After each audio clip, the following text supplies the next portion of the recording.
definitely with it. So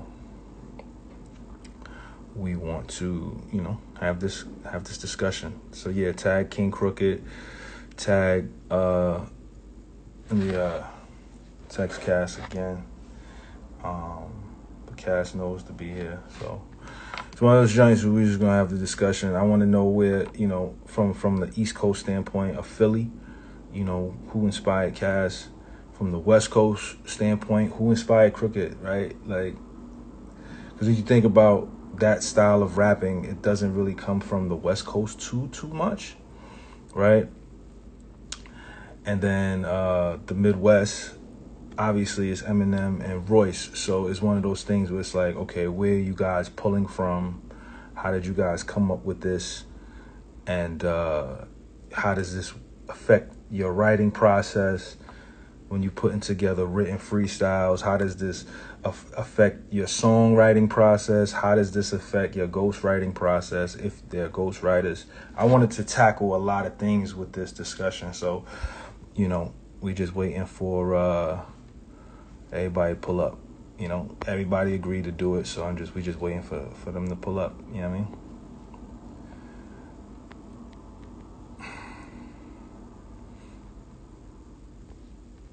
Okay, so I just got the message. Yeah, Royce will not be pulling up today. Royce will not be pulling up today. Royce, the 5'9", will not be pulling up today. He is not going to be pulling up today. We want to see how this one goes first. Joe Budden Podcast. I want to just test it out, see how this goes, and then I'm gonna, think of some things to put into perspective on my Patreon. Yes, just got the message. Royce will not be pulling up today. So, we can always reschedule. I have no problem rescheduling. I have no problem with it. It was definitely Royce's idea. He didn't back out. He has some family things to take care of. He did not back out. But it's Joel's birthday today. Happy birthday. Yo, it's a lot of cancers. No, yesterday was Royce's birthday. Yesterday was Royce's birthday. And today is Joel's birthday. Everybody saying bring Lloyd Banks. Yeah, I don't know. Banks don't respond to he don't be answering no IG lives. Y'all can forget about that. He don't answer no IG lives. That's my guy. I love him to death. Last project, super fire. My man Cartoon Beats did a couple joints on there. He ain't answering no lives. You can forget about that. Banks ain't doing it. I'm gonna hit some other guys up to see, but we still need the initial. We still need the initial people to come in. We still need Crooked to come in, and we still need Cass to come in. Everybody agreed. I just want that to be known. Everybody agreed to do this. Okay. No. If you're not a high level lyricist rapper, please don't send me requests to be a part of this live. Please. This is bugging.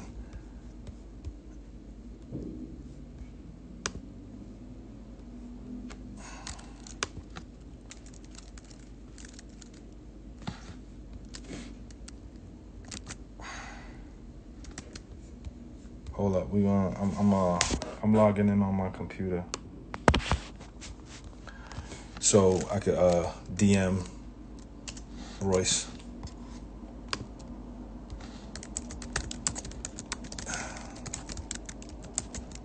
And maybe we could get Elzai in here. Let's see.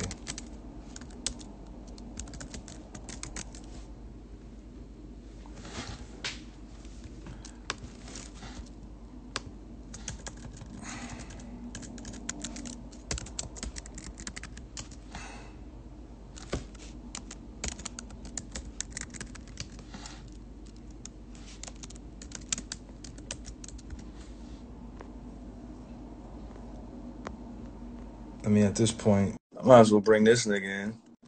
At this point, I don't know what the hell is going on.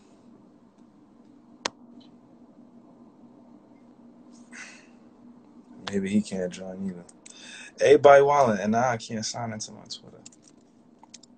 We might have to reschedule it.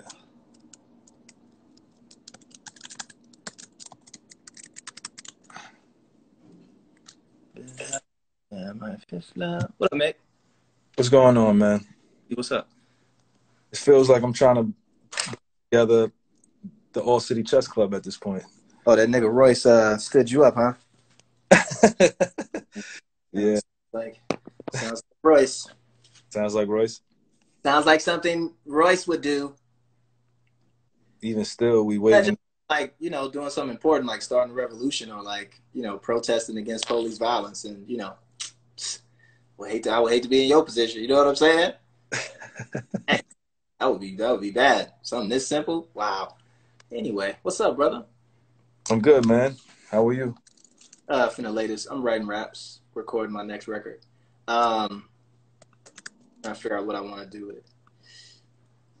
But continue. Go ahead. It ain't stopping nothing. I'm just laying pieces. That's all. Yeah. Nah, I figure we get somebody in here until Cass and Crooked pull up. And I'll jump out. Right. Hold on. Let me lay this. Steps to the feast. Eat pieces and Greek cheeses and Greek seats, butts and marks. Feel that they can't be beat. Till it's laurels on the necks and pecks on the champagne cheeks.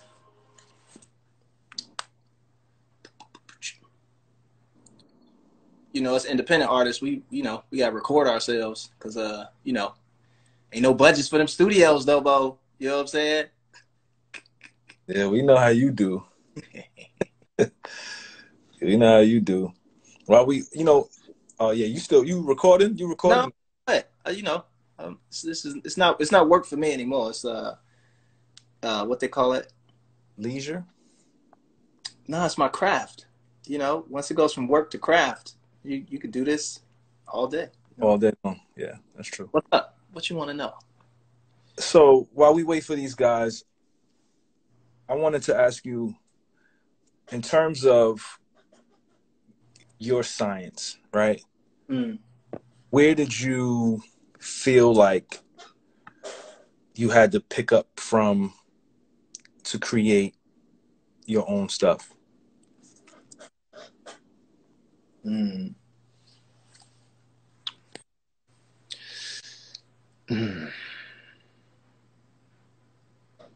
know, I don't think I got into a position to create my own work until, man, maybe my like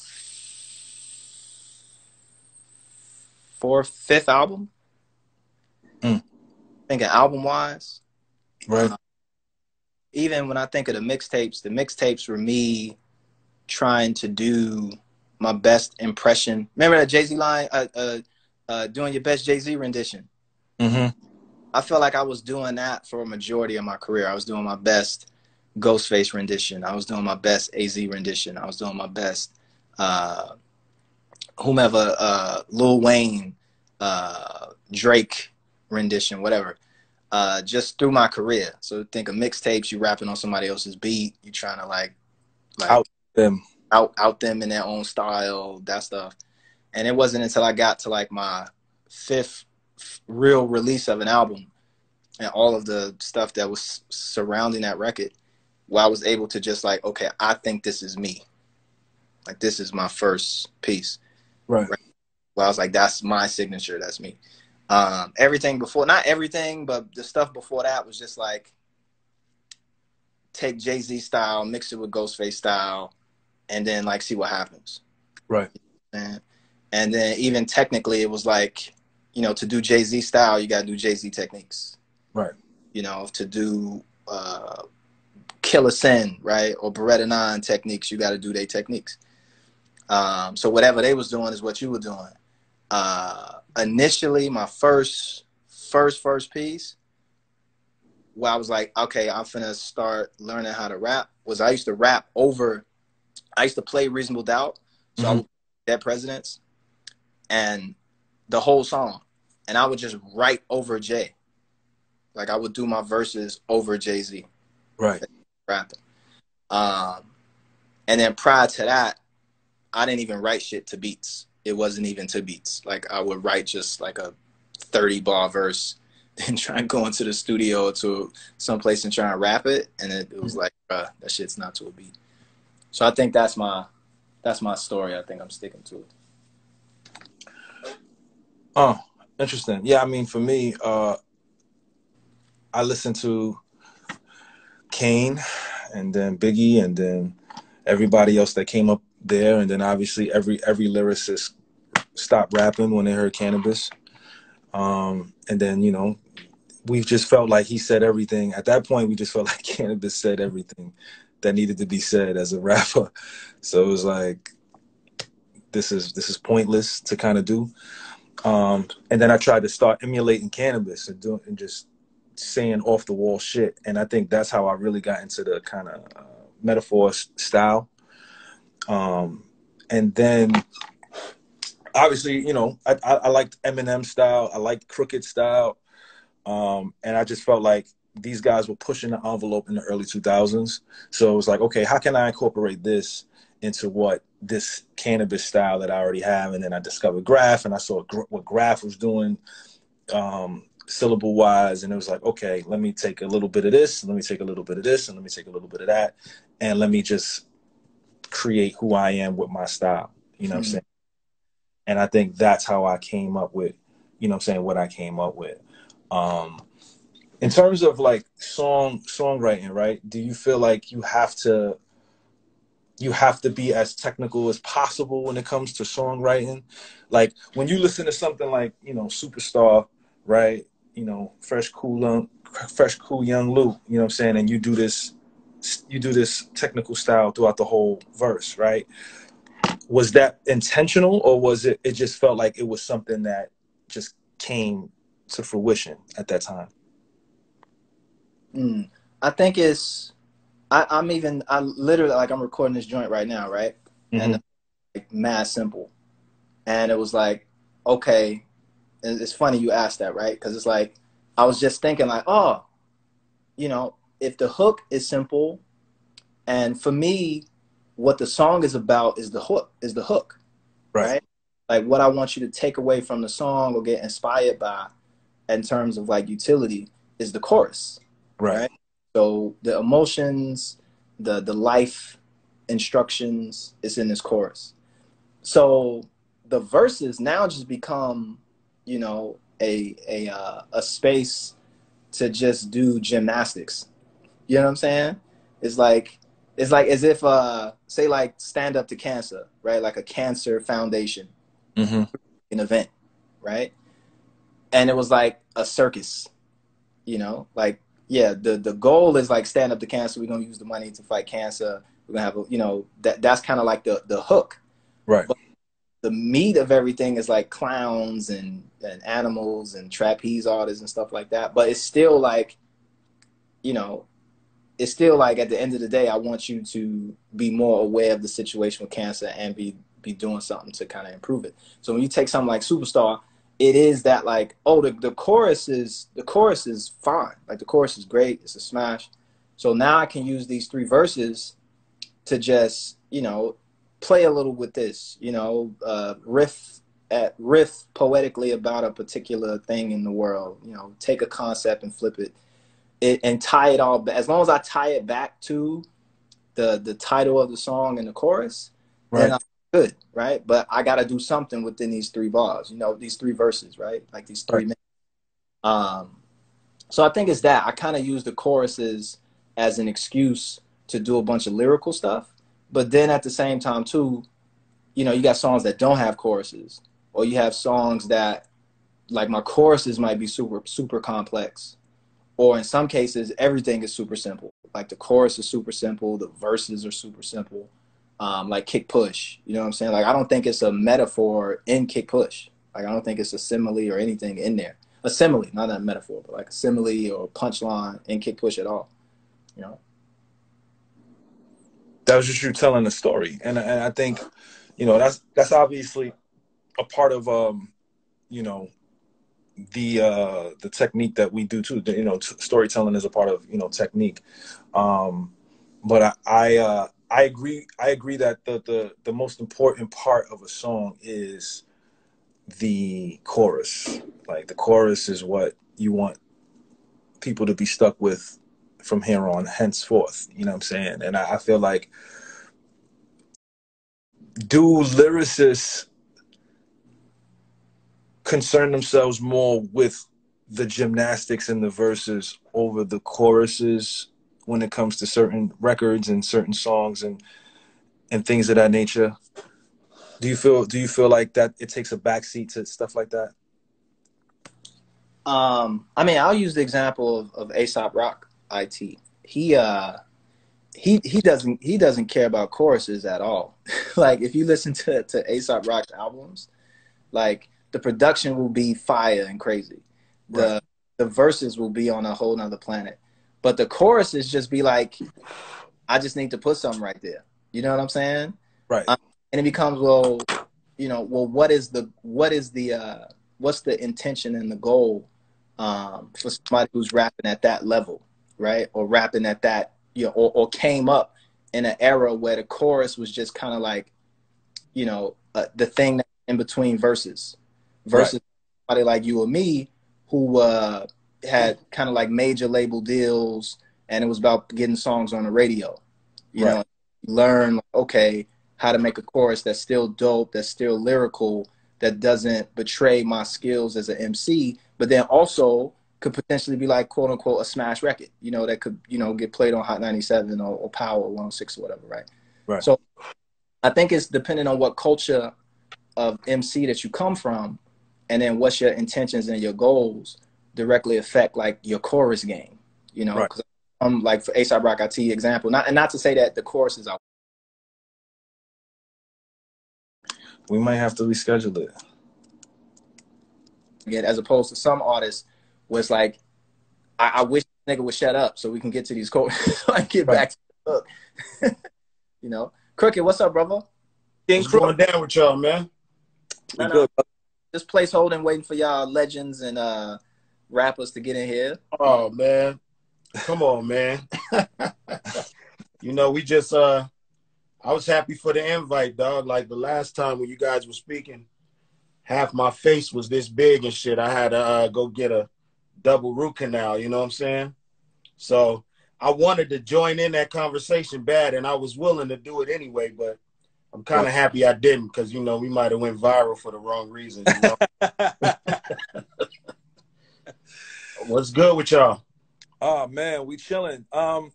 Well, just to update you, so Royce texted me about 10 minutes ago, and he said, you know, he was gonna be handling some stuff with his family. He's not at the studio right now, but he was like, you know, still do the joint with Crooked and Cass. We still obviously waiting for Cassidy to come in. So during that interim, you know what I'm saying, I had Lou come in just to keep the, you know, entertained until you or Cass popped in. So to keep the real estate value up. I get it. Yeah. You know what I'm saying? So Crook, you know. Crook, you know why you had to get that double root canal, right? Why is that? Because all them raps you've been biting on all these years. You know what I'm saying? Back. That's what happened. That's what happened? Nah, they just sweet. I'm sweet with it, you know? So Crook, man, yes, as a kid in the Bronx, you know, shout out to DJ Unexpected. I remember, you know, him always getting the vinyls early, and he found this vinyl of you ciphering with Chino XL IT, and you know, that was my introduction to who you were, right? And you know, for me, at that time, I think my age, I might have been about 17 years old, right? And you know, you were pushing boundaries, right? Right. Feel wasn't being done at that particular level. Like, you know, I spit impossible rhymes, full of philosophical lines, my phenomenal shine to leave every one of your obstacles blind, run you over apocalypse time, half man, half diesel like Optimus. I know that whole shit. You know what I'm saying? So it's like, and you've been keeping that kind of incredible format and style and science for a very long time. And we're talking 1998, 1999. So my question to you is this, like, what inspired you to get into that pocket of lyricism when it comes to the science? Who inspired that? And what continued to keep you inspired to keep that kind of style going for 20 odd years and still being one of the top MCs ever? You know what I'm saying? I appreciate you, my brother. You know, Rakim, Coogee, Rap, KRS-One, the DOC, you know what I'm saying? Antoinette. It's just so many who came before us who left their mark on the game, but they put their own twist on it, and they expanded the possibilities of what you could do with your ink pen. Right, right. You know what I'm saying? So for me, I always say this story. This old guy told me, if you one of the best at something, you won't be poor again. You know what I'm saying?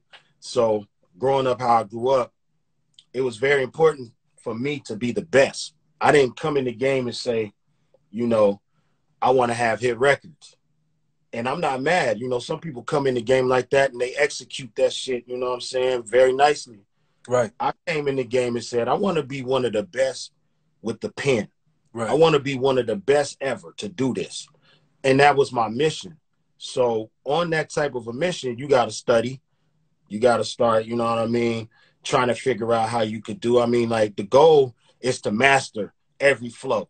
Right. You know what I'm saying? We want to master every tempo. We want to master every speed of the beat. We want to master, you know, punchlines, metaphors, cadences, you know, storytelling. We want to master inner rhymes, outer rhymes, slant rhymes, imperfect rhymes, perfect rhymes. We want to master it all. And then after we master it all, we want to innovate and start figuring out how we could create things that haven't been done. You feel me? So that has always been my energy. And it's been a little bit of a challenge for me because I'm on the West, where a lot of the rap media, they like to keep the lyricists in a box on the West, and they like to put the highlight on whatever they think is popping in the club. You know what I'm saying? Which is cool, but for years we had all these lyricists over here that a lot of people don't know about, still don't know about. You know what I mean? Right. And you know, it was a fight, bro. It was a fight, and it still is. You know what I'm saying? To get you would think that a Kendrick Lamar would solve that problem. Right. You know what I'm saying? But it's still an issue. So we rap with a chip on our shoulder still. You know what I'm saying? And it's dope, man. It's just, you know, everybody who came before me, man, to answer your question. That's all the greats, bro. I just studied them. Now, from my standpoint, because again, as you could tell, like, just from me, you know, reciting that freestyle, you could just tell, like, I'm a student of what you do. So, in terms of the flow, right? Did you pick up? And I could be wrong, I could be completely off base here, but did you pick up from your Northern Cali brothers in Oakland and the Bay Area with that kind of flow and that kind of cadence? Because again, like, the way they rap and the way they do that hyphy stuff up top, you know what I'm saying, with shout out to the OGs, you know, not too short, so to speak, but I can't think of his name right now. Mac Dre. Rest in peace, Mac Dre. Mac Dre's Mr. one. Fab.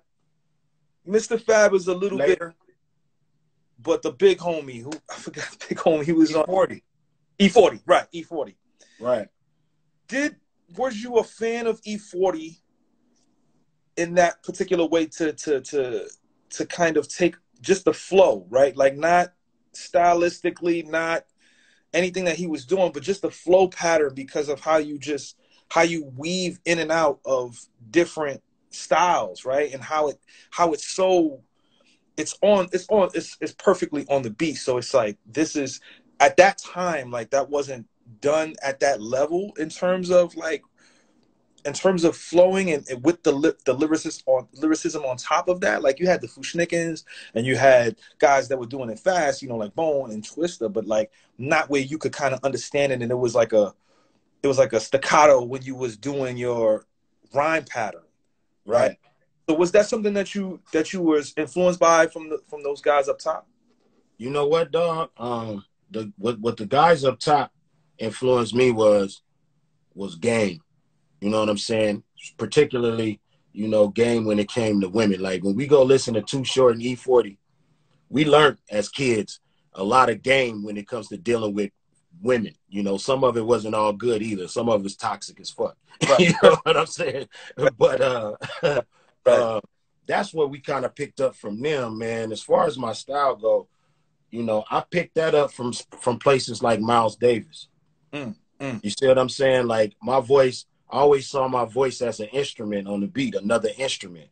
So, and I would allow the beat to talk to me and tell me what type of rhythm am I supposed to come with on here. I let the music talk to me, the drums, the chords. You know what I'm saying? And then I might scat like a jazz musician. Ba-da-ba-ba-ba, ba-da-ba-ba-ba-ba-ba, Right. ba-da-ba. Bop, bop, bop. You know what I'm saying? And then I say, oh, I need to put words to that. Or I might just start freestyling until something starts to fit in a pocket real natural to me and say, okay, this is the cadence for this. This is the pattern. Or it might just come to me. But the barrage of constant coming at you, that came from, you know, like the Miles Davis solos when he used to improvise and just, he just would go off. Or watching Bruce Lee in the movie taking on 20 dudes and he just whooping ass. You know what I'm saying? Like those were the real influences for the syllables coming at you. Like, listen, dog, I'm in the hood. I'm broke. We hungry. We got to get the fuck out of here. I'm finna spray everything in my way. That was the energy. You know what I'm saying? That birthed my style. Right.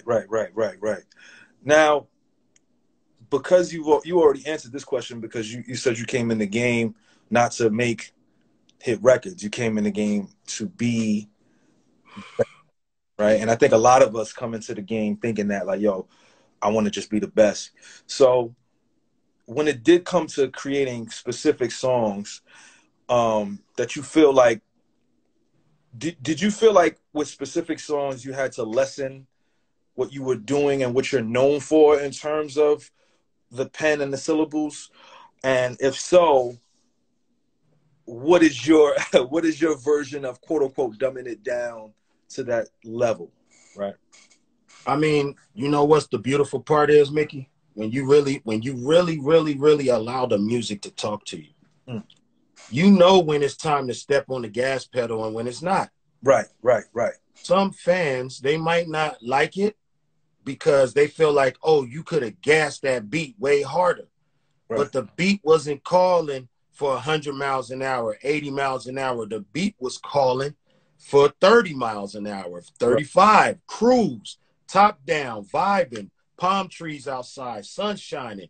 You know what I'm saying? Like, if you really listen to the music, it will talk to you and tell you, this is what you need to do here, you know? And sometimes, you know, if I made music strictly for how, you know, what people think I should be doing, my music would sound a lot different. You feel me? Because a lot of people see you on a BET cypher and then they feel like that's how all your raps need to sound. Stay right there. You know what I mean? But we didn't tell Andre 3000 to stay right there. You know what I'm saying? We didn't tell none of the other greats to stay right there. So it's like you get put in this box where people want you to gas everything because they know you can. They've heard you do something phenomenal with words and they feel like that's what's supposed to happen every time. But I'm listening to the music and the music might be telling me, nah, bro, vibe out on this. Don't even trip on all those words and syllables and metaphors and punchlines. Just vibe out on this. And that you got to blame the music. The listener, if they don't like the verse, blame the music because I'm just following them. The music is guiding me. Right. I want to shift gears into ghostwriting. Right. Okay. As lyricists, you know, a lot of us, you know, we've lent our pen to a lot of people. Right. And, a lot of times people might think it's because, you know, quote unquote, they can't do it.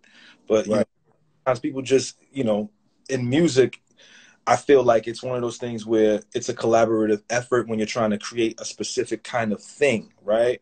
Right. Also, sometimes people just be too busy to just to kind of pen something on their own. Their creative juices are not there because they're thinking of something else or doing other things. True.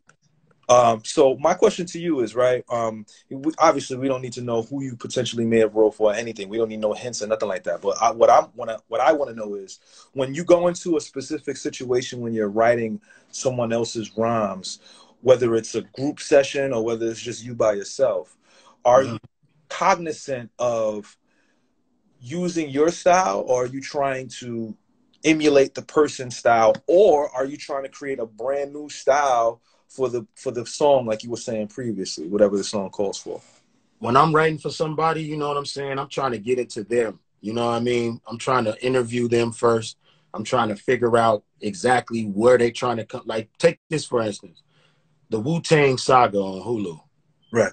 A lot of people don't know that I wrote 80% of the rhymes that were being said on that series. That's crazy. You see what I'm saying? Because I had to go into my Wu bag. You feel me? I had to be like, you know what? It's the 90s. It's the 90s, and we in New York. Wow. So I went into, you know what I'm saying, I got me a suite, and I just bumped all 90s New York music for like 2 days straight. Wow. And then I came out, you know what I mean? Because I want to make sure that the word choice is on point. I want to make sure that if it is a punchline, that it matches with the era that I'm writing for.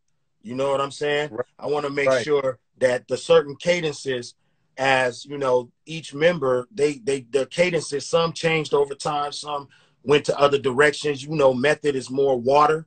You know what I'm saying? And you know, Ray is more, you know, coming at you like that. So it's like, it was a whole lot. And it ain't that they couldn't write it themselves. It was like you just said, it's like, you know, you got schedules, you got all kind of things. And, you know, RZA, he trusts my pen, and he like, yo, him and King Tech from the Wake Up Show was like, yo, can you come through here and can you write this Wu shit for these actors to say? And they gonna learn every word and say it. And, you know, I just jumped into that. You know what I mean? And a lot of people, you know, they might not be able to do that, but I appreciate all music. Right. I've never been a hater when it comes to regions. I've never been a hater when it comes to, you know, cities and all that. I soaked up everything. So, you know, I'll do that. On the flip side, you know, if I'm writing for somebody over here and he just like, I got a project coming up that I got to write for some guys, and, you know what I'm saying, they on some hood shit. That's just it. They don't want to hear no whole bunch of scientific bars, and they don't want to go deep. They don't want no black science in they shit. You know what I'm saying? Right. They want some hood shit. Right. I'm good with that. I experienced that in my life. You know what I mean? I know how to tell that story. So it just all depends on who you're writing for. And I just really want them to feel comfortable reciting it. Like, yeah, I feel like this is some shit I would, you know, I would have thought of, because, you know, I'm just trying to I'm tailoring it up for them, bro. That's it, my G. And you already know this. Oh, yeah, absolutely. Let me ask you a question about not Slaughterhouse per se, but Eminem, right?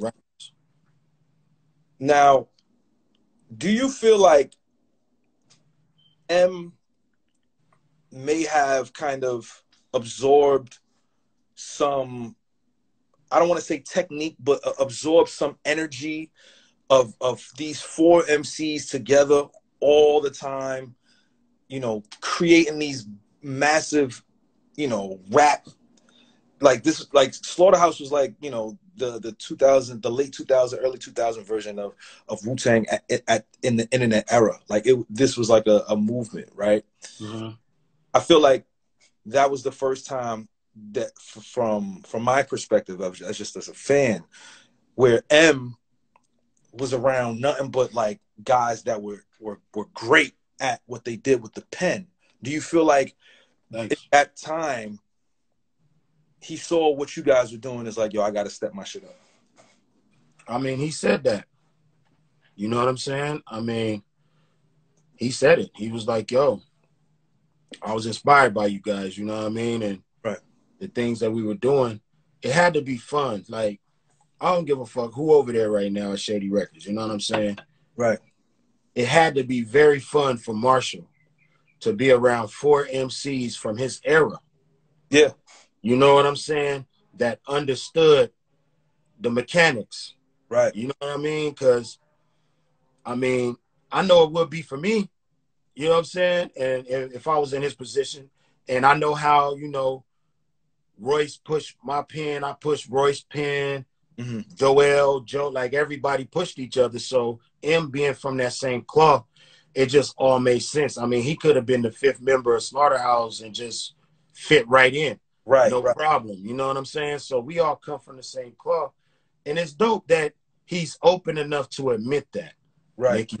Right. Because a lot of these MCs out here, they'll shoot you that text, but they won't say it publicly. You know what I'm saying? You already know. If you showed your screenshots of your text right now, you'll be moving up motherfuckers' lists. You feel me? Yes. You know what I'm saying? Yeah. So, you know, for Marshall to come out and say, yo, he says it in public. Oh, those guys, that's the most lyrical rap group I ever heard. Yo, they inspire me to do this. Yo, when I got a rap and Crooked is in the room, I get anxiety because I know I got to come with some shit. Right. You know what I'm saying? He's saying all that because he understands that if I be honest about this, there's a lot of people who might not understand the depth of these guys' talent. But if I'm honest about it, maybe they'll figure that shit out and maybe they'll get his fans into it or whatever. And I salute him for that because, dog, I'm tired of people calling me and texting me and telling me, you know, oh, this shit is great. Oh, man, how did you do that? Oh, man, I learned so much from you. And then I see the list come out and it's people that learn from me on the list instead of me. Talk about it. It's nasty work out here. It's nasty. Yo, it's funny. I don't know if Kxng gonna pull up. So this is gonna be my last question. Word. So the last live we did, you know, Ransom and RJ Payne was on there, and RJ Payne made that statement that, you know, the best rappers rapping right now. Right. And you know, obviously, you know, Royce responded how he responded. And when you got on the live today, you was like, yo, you wish you could have been on here to kind of give your 2 cents. Right. So, you know, as someone who, you know, who's been doing this for a long time and never really spit a whack verse, you know, I used to download all of them joints on Napster. Man, I appreciate it, bro. Between 99 and 2003, you know. So from your perspective, how do you feel about that statement from RJ and Ransom? And, you know, what's your thoughts on that? I think that they got the right energy. You know what I'm saying? I think that you're supposed to come in here thinking, hey, man, I want to be the best. I am the best. Like when you putting out your best shit and you comparing it to other people's, you probably thinking, shit, I'm serving these motherfuckers right now, you know? Right. And, you know, I felt like that before. You know, when I was doing the first weekly, I felt like ain't nobody fucking with me. You know what I'm saying? So I can't fault them for thinking like that they're the best. My only thing is when somebody says that they're the best, right? Right. This is how I'm going to break it down. When somebody said, and this is not to them, this is to anybody. If you're the best, then I'm expecting you to have every tool in the toolkit, right? So you're going to have different cadences because that's one thing that really trips me out. Like if you got one style, one flow pattern, even if you're Hall of Fame with that one thing, you're not the best. You're not the best. I agree with that. Because you have to have more than one. There's no one size fits all on every beat. And that's the reason why certain shit ain't sounding right, because you're approaching the beat with the same style every single time. Now, in the toolkit, we got our metaphors in there. We got our storytelling in there. We got our punchlines. We got our different cadences. We got our breath control. We got all these things in the toolkit. Now, if you have all those things in the toolkit, you still can't say you're the best yet, because what if I know how to use my tools better than you? There's a mechanic who's better than another mechanic, and they working with the same tools. You know what I'm saying? Right. So what if I know how to use my tools better than you?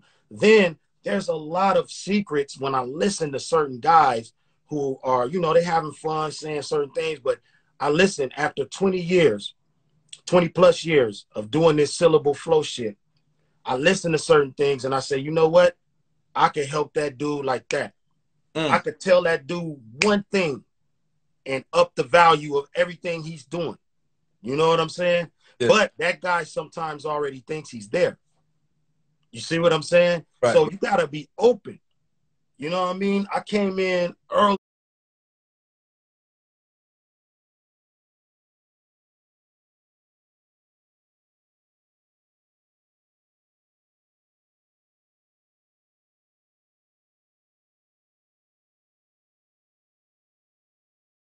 Came in early in the game, 95, 96. You know what I'm saying? Like, it's been beyond 20 years. That's what I'm You know what I mean?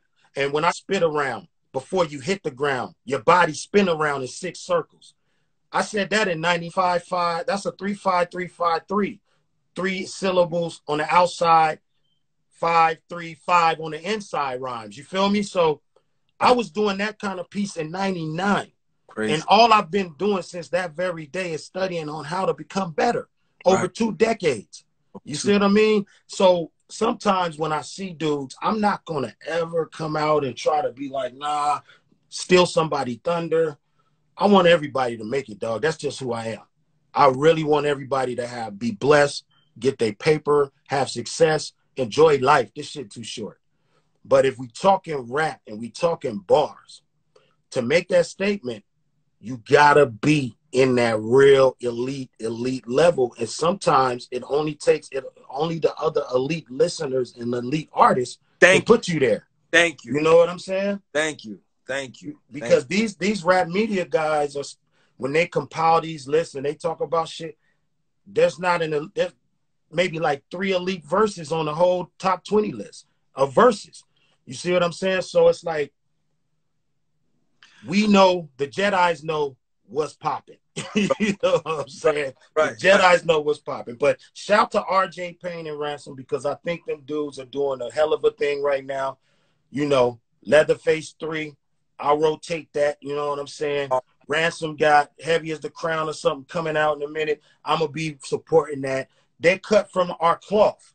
Yes. I got to support that. You know what I mean? They cut from our cloth. I'd rather be talking about that than some other shit. You know what I'm saying? So I really salute them on that, man. I just need everybody to understand one thing before we wrap up, though. There's a real bias going on out there, Mickey. They still don't want to give West Coast lyricists that just do. They still don't. And let me tell you, part of that is our fault over here on the West, because we don't have enough rap media outlets over here really going hard for our Jedi masters. You see what I'm saying? We don't have enough, and we live in Hollywood. It's Hollywood over here. We got all the cameras. Turn them on, baby. Turn them fucking cameras on, because right now it's an imbalance, man. And I was listening to PSA Hip Hop with Watson and 3, and Watson said some real shit. He was like, I really think that, you know, a lot of people don't mention Crooked because of regional bias. And I've been going through that for 20-something years, you know, and it never used to bother me. I didn't give a fuck. Right. But now that my career is on its sunset and I'm thinking of other things to do to express my love for hip hop, I'm thinking of other ways to do it besides being on stage and in the booth. Now that it's sunsetting on my career, I'm like, hold up. I didn't put 20 years into innovating shit. I didn't put 20 plus years into shaking the dice. I could have made club joints when I had soundtrack singles. I could have did all types of other wild, trendy shit. Right. But I stuck to my motherfucking ink pen and kept trying to chip away at how do I design a verbal pyramid out here. You know what I'm saying? I stuck to that for the culture, for the next MC that's coming up, that's all about the craft. I'm not going to sit back and just let people shit on my legacy. That ain't finna happen, dog. So, you know, I'm going to start telling niggas to turn their mics on. That's on these lists. Listen, I think from my standpoint, right, when it comes to Crooked I feel like there's a fearful chill that comes over a lot of MCs when you get mentioned. You know what I'm saying? Like, even the joint that we did, right, like for Paige Kennedy, right? Yeah. know you was gonna be on it. So, you know, I don't think anybody knew you were gonna be on it. But once we heard that you were on it, we just kind of all was like, well, that's that. Before we even heard the verse, you know, because it's like one of those things where we know what you're gonna do, and that kind of, if we know you're gonna be on a particular joint, we gonna rev it up because this is who you are. And I feel like this was something that I mentioned to Royce last week. I was like, the same way Black musicians shouldn't feel validated by the companies, us as lyricists, we need to create our own award ceremony. We need to create something where we honor each other. We give out a Lifetime Achievement Award for lyricism. Who had the best bar of the year? Who had the best rhyme of the year? Who had the best song of the year? Who had the best concept, the best storytelling? And it's polled by a jury of our own peers. Man, right? Sign me up, please, Mickey. Sign me the fuck up. Because I feel like you're saying, right? Like, there's no reason why you should feel the way you feel as talented as you are. Like, there wouldn't, like, as much as, like, my A&R, he put out, in 2008, he put out a song, and then he kept putting out a song, kept putting out a song, kept putting out a song, and I was like, I don't know why you're doing that. Because you was already doing it in August. You had started it in August as a freestyle. But then we started putting out songs every week, and it was like, oh, this is crazy. But you were the blueprint for that, right? And without that, I wouldn't be who I am. And then the people that followed after that, the Currencies, the Charles Hamiltons, the Asher Roths, and all of these guys, we took what you did and we ran with it. So I feel like your spot in a lot of MCs' hearts and your core following know what you do, but then there needs to be some sort of acknowledgement. There needs to be some sort of flowers given once a year for us, because it doesn't make sense that we're left off of list after list after list after list. They put out a top 50 rappers, and there's like maybe 2 or 3 lyricists that we would respect on there, or the verse of the year, and we're halfway through the year and you only see like 4 verses that we would be like, okay, I respect that. You know? Right. Nah, you're absolutely right, Doug. Like, I'm ready to invest in that. Just let me know.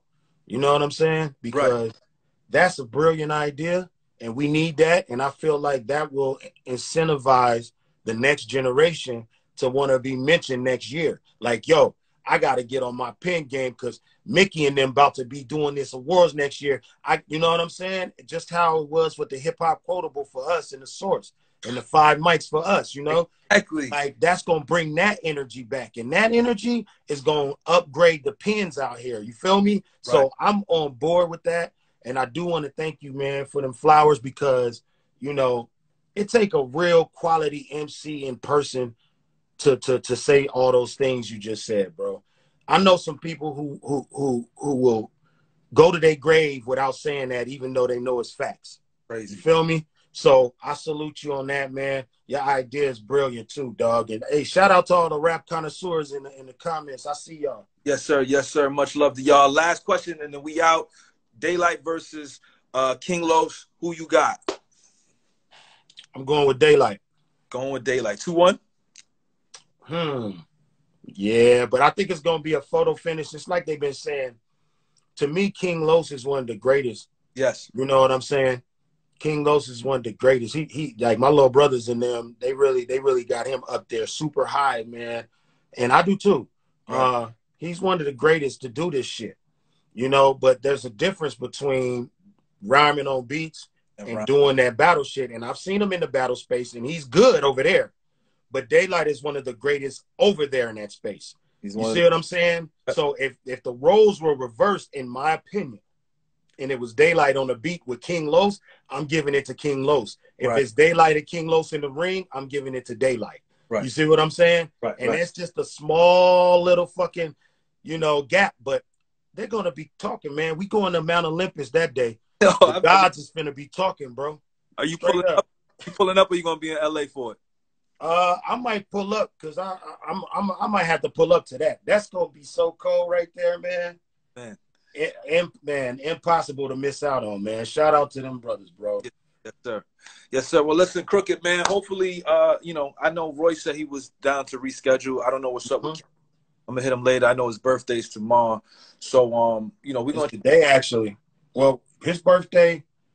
His No, birthday. Royce's birthday was yesterday, right? Roy's birthday was yesterday. Kaz's birthday tomorrow. Tomorrow. Okay, yeah. Yeah. So Okay. we're gonna try to reschedule this because I do want it. I did want it to be like a regional thing, right? Like, and that's the reason why I asked you some specific questions about it, because I feel like to know where you got your style from, how it came to fruition on the West. Yeah. Here, Cass in Philly, and then here Royce in the Midwest. You know what I'm saying? And then when when somebody leave, bring up Sci-Hi or Sari, the kid from the South, to kind of get their perspective of it as well. But, you know, we're going to reschedule it, hopefully, if not this week, next week. And, yeah, man, this was great. Appreciate you. Great conversation, my brother. Yeah, I'll come back because it's still so much untapped. Like, once you get all those guys in the room, then I could start talking about how West Coast beats sound different. And that also influences shit. You know what I'm saying? So I can't wait to have a conversation with you, my brother. Thanks for having me, man. Brother, much love to you, King. Much love, baby. Peace. Wow. That was a crazy situation right there. We're gonna bring Cass and Royce in with Crook either later this week or next week, just to kind of, you know, fulfill what it is that we was trying to get done. But obviously, I don't know what's going on with Cass. When I spoke to him, he said he was going to pull up at 5 when I spoke to him yesterday. So, you know, I'm going to talk to him about it. And Royce said he's down to do it again. So we'll definitely have Royce and Banks on here. Not Banks, pardon me. Royce and Crooked on here next time. And I'll see what's up with Cass. And, you know, obviously Banks is folding merch. I don't know what's going on. He's out. He's handling his own work, which is good. But yeah, man, we'll tap back in next week, man. Don't even worry about it. We're gonna spin the block. And yes, I'm saving this convo, so make sure you tune in to my IG Live television channel. All right, peace, guys.